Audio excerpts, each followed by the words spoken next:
আজকের রেসিপি আলু আর পেঁপের তরকারি। তো চলুন দেখে নেওয়া যাক আজকে আমাদের এই রান্নাটা বানাতে কী কী লাগবে। লাগবে কেটে রাখা আলু, পেঁপে, কাঁচা লঙ্কা আর কাঁচা পেঁয়াজ, একটা গোটা পেঁয়াজ কুচি করে নিয়েছি। প্রথমে গ্যাস অন করে তাতে একটা কড়াই বসিয়ে দিয়ে দেব 2 চামচ সর্ষের তেল।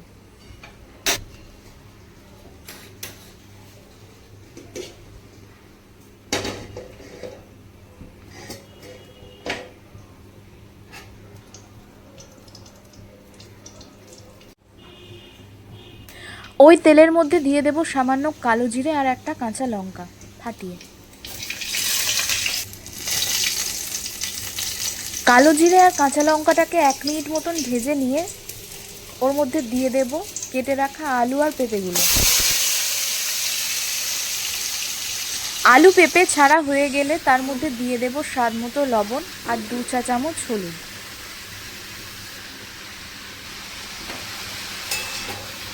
আলু আর পেঁপেটাকে ভালো করে ভেজে নেব।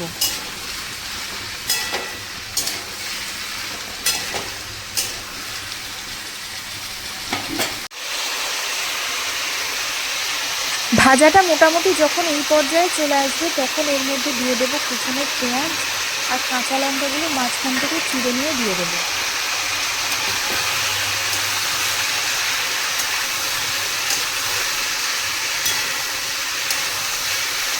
পেঁয়াজ আর কাঁচা লঙ্কা দেওয়ার পরে ভালো করে ভেজে নেব।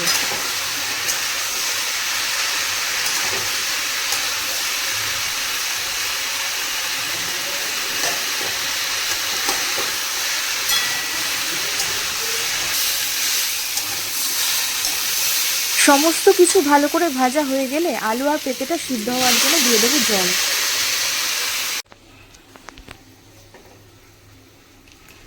ভালো করে মিশিয়ে নিয়ে ঢাকনা দিয়ে দেবো।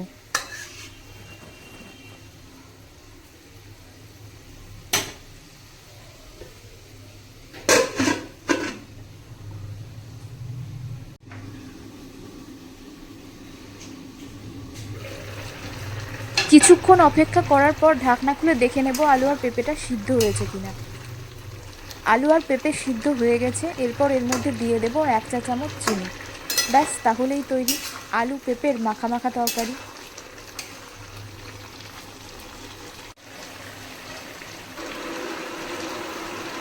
চিনি দেবার পর আলু আর পেঁপেটাকে একটু ভেঙে ভেঙে দেবেন, এতে স্বাদ আরও খুলবে।